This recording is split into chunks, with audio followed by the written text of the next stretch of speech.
जी नमस्कार। तो इस वीडियो में हम लोग बात करने वाले हैं 5 ईएमए स्ट्रैटेजी के बारे में। तो फर्स्ट पार्ट 5 ईएमए स्ट्रैटेजी को मैंने अपने चैनल पे यहाँ पे पोस्ट कर दिया था, जो आप देखेंगे कि 5 EMA strategy by power of stocks, जो सुभाष पानी सर ट्रेडिंग कॉर्निवल में 5 ईएमए स्ट्रैटेजी को एक्सप्लेन किए थे। उस पर बहुत सारे लोगों ने अपनी अपनी मॉडिफिकेशन कर करके उस स्ट्रैटेजी को वहाँ पे डेवलप किया था और पोस्ट किए हैं। तो मैं भी इस स्ट्रैटेजी को यहाँ पे मॉडिफाई कर करके, जिसकी एक्यूरेसी अप्रोक्स 90% तक थी, तो मैंने उसको चैनल पे पोस्ट किया था। ये सेलिंग वाला पार्ट था, और जो इस पार्ट को मैं रिकॉर्ड कर रहा हूँ यहाँ पे, ये आपका बाइंग वाला पार्ट है।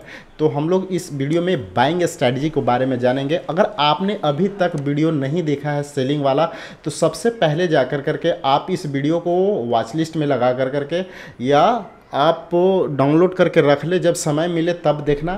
फर्स्ट पहले जाकर करके आप इस वीडियो देख लो सेलिंग वाला, तब जाकर करके आपको ये जो वीडियो मैं रिकॉर्ड कर रहा हूँ वो आपको समझ में आएगा। और अगर इस वीडियो के माध्यम से आप पहली बार चैनल पे विजिट किए हैं, तो आपसे रिक्वेस्ट है कि चैनल को सब्सक्राइब कर लीजिएगा और नोटिफिकेशन को ऑन कर लीजिएगा, कि जब भी मैं नए वीडियो बनाऊं, एक लर्निंग कंटेंट आप तक पहुंचाने की हमेशा हमारी कोशिश रहती है।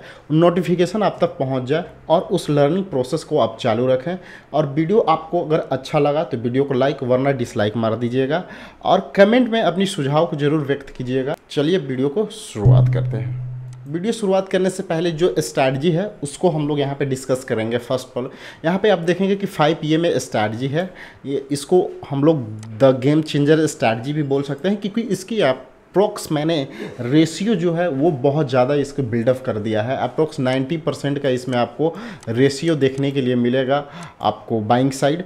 और इसमें क्या क्या करना है, किन किन क्राइटेरिया को आपको फॉलो करना है बाइंग के लिए, उसको पहले हम लोग यहाँ पर चर्चा करेंगे। तो यहाँ पे जो टाइम फ्रेम रहेगा, तो यहाँ पे आप देखेंगे कि जो टाइम फ्रेम रहेगा बाइंग के लिए 15 मिनट, सेलिंग के लिए हम लोग 5 मिनट की यूज़ किए थे, लेकिन यहाँ पे बाइंग के लिए यहाँ पे आपको 15 मिनट यूज़ करना है। क्योंकि बाइंग में बहुत ज़्यादा लोग ट्रैप होते हैं, क्योंकि बाइंग का मोमेंटम जो होता है बहुत स्लो होता है, जिसमें बहुत सारे लोग ट्रैप होते हैं। लेकिन जब मार्केट गिरता है तो पैनिक सिनेरियो क्रिएट करके बहुत तेज़ी से मार्केट गिरता है, तो हम लोग उस पर मोमेंटम फास्ट होता है, इसलिए हम लोग उसको 5 मिनट यूज़ करेंगे। और बाइंग के लिए हम लोग यहाँ पे 15 मिनट के टाइम फ्रेम पे रखेंगे। और यहाँ पे हम लोग क्या क्या कर सकते हैं उसके बारे में समझेंगे। तो यहाँ पे हम लोग पुट को शॉर्ट कर सकते हैं। अगर मार्केट में हम लोग बाइंग के लिए अगर पोजीशन बना रहे हैं, तो पुट, जब मार्केट का ट्रेंड बुलिश रहेगा तो पुट ऑटोमेटिक गिरेगा, तो हम लोग यहाँ पे पुट को शॉर्ट कर करके भी पैसा बना सकते हैं इस स्ट्रैटेजी के माध्यम से। और यहाँ पे हम लोग फ्यूचर को भी बाई कर सकते हैं। अगर बैंक निफ्टी में आप ट्रेड कर रहे हैं तो बैंक निफ्टी फ्यूचर, निफ्टी अगर ट्रेड कर रहे हैं तो निफ्टी फ्यूचर को भी आप यहाँ पे बाई कर सकते हैं। और यहाँ पे आप कॉल को भी बाई कर सकते हैं। ऑप्शंस की जो कॉल होता है उसको भी आप यहाँ पे बाई कर करके पैसा बना सकते हैं। नेक्स्ट जो कैंडल की क्राइटेरिया रहेगी, कैंडल नॉर्मल रहेगा, आपका जापानीज कैंडल रहेगा। और कैंडल क्रॉसओवर पे कोई भी कैंडल बनाए, डजन मैटर, रेड हो, ग्रीन हो, बुलिश हो या बेरिश है, ये मैटर नहीं करता है। कैंडल यहाँ पे मैटर आपका नहीं करेगा। और जो मैंने यहाँ पे स्ट्रैटेजी को थोड़ा मॉडिफाई किया है, मॉडिफाई बाय सुभाष कुमार, तो यहाँ पे आप देखेंगे कि बाइंग के लिए ये जो मैं बता रहा था वो सुभाष पानी सर के द्वारा था, और जो स्ट्रैटेजी को थोड़ा सा मैं मॉडिफाई किया हूँ ये यहाँ पे मेरे द्वारा। तो यहाँ पे आप देखेंगे कि कुछ स्ट्रैटेजी को मैंने यहाँ पे लिख रखा है, ये आपकी क्राइटेरिया में होना बहुत ज़रूरी है। यहाँ पे आपको चार्ट पे 5 ईएमए और 10 ईएमए, यानी कि 5 एक्सपोनेंशियल मूविंग एवरेज और 10 एक्सपोनेंशियल मूविंग एवरेज आपके चार्ट पे होने चाहिए। ट्रेड कब लेंगे, जब ट्रेड ट्रिगर होगा, जब 5 ईएमए और 10 ईएमए, ये दो कैंडल, सॉरी जो दो मूविंग एवरेज एक दूसरे पे क्रॉस ओवर करेंगे। यानी कि एक ये 5 ईएमए का कैंडल है, और सॉरी एक 5 ईएमए का मूविंग एवरेज है, और यहाँ पे एक 10 ईएमए का मूविंग एवरेज है। और जिस कैंडल पे ये क्रॉसओवर होगा वहाँ पे हमारा बाइंग होगा। कैंडल का कलर कोई भी होगा, रेड या ग्रीन, डजन मैटर। लेकिन जब 2, 5 और 10 एक का क्रॉसओवर होगा, तब हम लोग का वहाँ पे ट्रेड ट्रिगर होगा बाइंग साइड के लिए। तो अब मैं चलिए आप लोगों को चार्ट पे ब्रीफली एक्सप्लेन करने की कोशिश करता हूँ। तो यहाँ पे आप देखेंगे कि ये आपका बैंक निफ्टी पे मैं इसको एक्सप्लेन कर रहा हूँ, और यहाँ पे बैंक निफ्टी का चार्ट लगा हुआ है। तो सबसे पहले आपको यहाँ पे टाइम फ्रेम 50 मिनट का होना चाहिए। और यहाँ पे आपको अगर आप जीरोधा यूज करते हैं या जो भी आप ट्रेडिंग प्लेटफॉर्म यूज करते हैं उसके इंडिकेटर सेक्शन में जाना होगा। और इंडिकेटर सेक्शन में जाने के बाद आप यहाँ पे जस्ट सिंपल मूविंग एवरेज आपको टाइप करना होगा। जैसे मूविंग एवरेज टाइप करेंगे तो यहाँ पे आपको मूविंग एवरेज एक्सपोनेंशियल आ जाएगा। इस पर आपको 2 टाइम्स क्लिक करना है। 2 टाइम्स क्लिक करने के बाद यहाँ पे आपके 2 मूविंग एवरेज आपके चार्ट पे प्लॉट हो जाएंगे। अब इनको सेटिंग करना है तो फर्स्ट को आपको 5 रखना है, लेंथ को यहाँ पे 5 कर देना है और कलर को यहाँ पे आप ग्रीन कर सकते हैं या जो भी एज योर विश जो अभी कलर है। मैं यहाँ पे समझाने के लिए इसको ग्रीन कर देता हूँ। और आप यहाँ पे जो नेक्स्ट मूविंग एवरेज है उसको लेंथ को आपको 10 कर देना है और इसकी कलर को हम लोग रेड रख लेते हैं और इसको थोड़ा सा लेंथ को मोटा कर देते हैं। अब यहाँ पे आप देखेंगे कि 2 मूविंग एवरेज चार्ट पे मेरा प्लॉट हो चुका है। एक ग्रीन वाला 5 है और रेड वाला आपका 10 है। ये ग्रीन 5 है और रेड आपका 10 मूविंग एक्सपोनेंशियल मूविंग एवरेज है। अब यहाँ पे हमारा सेटअप कैसे क्रिएट होगा और कब कैसे बाई करेंगे तो यहाँ पे अब लाइव हम लोग समझने की कोशिश करेंगे। कैंडल टाइम फ्रेम आपका 15 मिनट का है। जब 2 यानी कि 5 का और 10 का दोनों का जब क्रॉसओवर होगा तब हम लोग इस ट्रेड में बाइंग साइड की एंट्री लेंगे।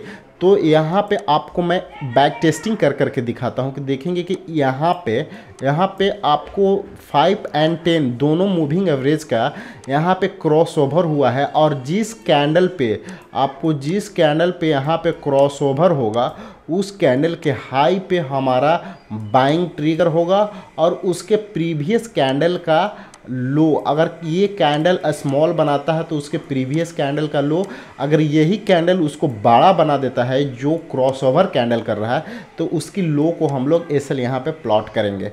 तो अब देखना है चार्ट पे कि ये वाला कैंडल क्या कर रहा है कि यहाँ पे क्रॉसओवर कर रहा है। इस कैंडल पे डोजी वाला कैंडल पे मूविंग एवरेज का क्रॉसओवर हो रहा है तो इसके हाई पे हम लोग बाइंग करेंगे और इसका प्रीवियस या इसके नीचे के हम लोग एसएल लगा देंगे।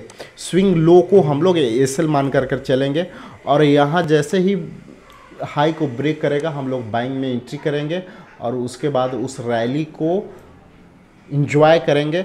इसमें आपको रिस्क एंड रिवार्ड रेशियो जो होगा मिनिमम आपको 1:3 का मिलेगा। मिनिमम आपको 1:3 रिस्क रिवार्ड लेकर करके चलना है। अगर आपको 50 रुपये का एसएल मिल रहा है तो आप टारगेट यहाँ पे 150 का लेकर करके चल सकते हैं। ये आपको डेफिनेट इस स्ट्रैटेजी के माध्यम से 1:3 का आरआर मिलेगा। तो चलिए मैं और आपको बैक टेस्टिंग कर करके दिखाता हूँ कि कैसे। ये सिर्फ बाइंग के लिए है। और हाँ, जब हम बाइंग करेंगे जो हमारा क्रॉसओवर होगा तो वो आप मूविंग एवरेज देखेंगे कि रेड कलर वाला जो 10 मूविंग एवरेज रहेगा वो नीचे आ जाएगा और ग्रीन वाला जो है मूविंग एवरेज ऊपर चला जाएगा। तो ये हम लोग का बाइंग क्राइटेरिया रहेगा। और मैं यहाँ पे आपको बैक टेस्टिंग कर करके दिखा देता हूँ। एक और यहाँ पे देखेंगे कि क्रॉसओवर हमारा इस कैंडल पे हो रहा है और इस कैंडल को हाई पे हमारा बाइंग ट्रिगर होगा। तो हाई पे देखेंगे तो यहाँ पे हमारा बाइंग ट्रिगर होगा और इसके नीचे अगर ये देखेंगे तो बहुत बड़ा कैंडल है तो इसके नीचे हम लोग क्या करेंगे कि एसएल प्लॉट कर देंगे। और एसएल प्लॉट करने के बाद फिर यहाँ से आप देखें कि एक लंबी रैली आपको बैंक निफ्टी में आपको देखने के लिए मिला है। आप इसको बैंक निफ्टी दोनों में यूज कर सकते हैं। अगर मैं यहाँ पे आपको अगर price range according to price range अगर मैं यहाँ पे आपको कैलकुलेट कर करके दिखाऊं तो यहाँ से आपको यहाँ पे अगर आप देखेंगे तो 300 का स्टॉप लॉस है और अप्रोक्स 950 पॉइंट का टारगेट दिया है। एक्चुअली ये इंट्राडे में बहुत बड़ा स्टॉप लॉस बनेगा। तो थोड़ा सा अपने को जब बड़ा स्टॉप लॉस बनता है ना तो थोड़ा सा अपने को माइंड को वहाँ पे यूज करना है। यूज करना क्या है कि जब बड़ा कैंडल बने तो उस कैंडल की ओपनिंग पे क्या करना है, इससे लगा देना है। जहाँ पे कैंडल की ओपनिंग हो, ये विंग्स अगर बहुत बड़ा है तो उस कैंडल की ओपनिंग पे हम लोग क्या करेंगे कि एसएल प्लॉट कर देंगे और एक लंबी रैली के लिए वेट करेंगे। क्योंकि जितना बड़ा एसएल आपका बनता है उतना बड़ा आपको टारगेट भी यहाँ पे मिलता है। और मैं यहाँ पे आपको बैक टेस्टिंग कर करके दिखाऊं ताकि आपको कॉन्फिडेंट बढ़े। देखिए, कोई भी स्ट्रैटेजी को आपको ऐसे पैसा नहीं देता है। और कोई भी स्ट्रैटेजी में ऐसा नहीं है कि हमेशा प्रॉफिट होगा, स्टॉप लॉस भी होंगे, लेकिन वो भी स्ट्रैटेजी को आप फॉलो कर रहे हैं। तो अगर आपने 10 ट्रेड लिया है किसी भी स्ट्रैटेजी में, तो अगर उसमें आपको 8 ट्रेड आपके प्रॉफिटेबल रहते हैं तो वो स्ट्रैटेजी आपके लिए बेनिफिट है। आप उस पर बिलीव कर करके यूज कर सकते हैं। और सबसे बड़ी बेनिफिट्स क्या है ना, कि आपको बिलीव करना पड़ता है, बैक टेस्टिंग करना पड़ता है कि नहीं, मैं जब भी सेटअप बने तभी आप ट्रेड करें। तो यहाँ पे भी अगर आप देखेंगे तो छोटा एक प्रॉफिट है आपको, यहाँ पे देखेंगे तो इस कैंडल के ऊपर क्रॉसओवर हुआ है और यहाँ पे बाइंग मिला, और इसके नीचे तो ये आपको तुरंत स्टॉप लॉस दिया। स्टॉप लॉस भी मिलेंगे, मैंने बोला 10 ट्रेड में से आपके 8 फेवर में जाएंगे और 2 आपके स्टॉप लॉस होंगे।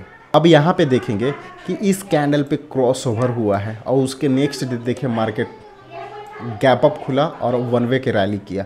फिर नेक्स्ट देखेंगे कि इस कैंडल पे यहाँ पे क्रॉसओवर हुआ है और इसके हाई पे हम लोग का बाइंग ट्रिगर होगा और इसके लो पर एसएल, यहाँ पे भी आपको 1:2 का यहाँ पे प्रॉफिट देखने के लिए मिल जाएगा।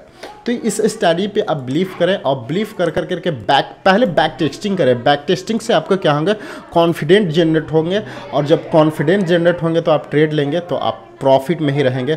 और मैं यहाँ पे आपको यहाँ पे दिखा दूँ, देखिए आपको इस कैंडल पे यहाँ पे क्रॉसओवर हुआ और देखिए प्रीवियस कैंडल कितना का स्टॉप लॉस है और कितना का टारगेट है। इस पे लग रहा है कि 1:10 का आरआर रेशियो यहाँ पे फिट हो रहा है।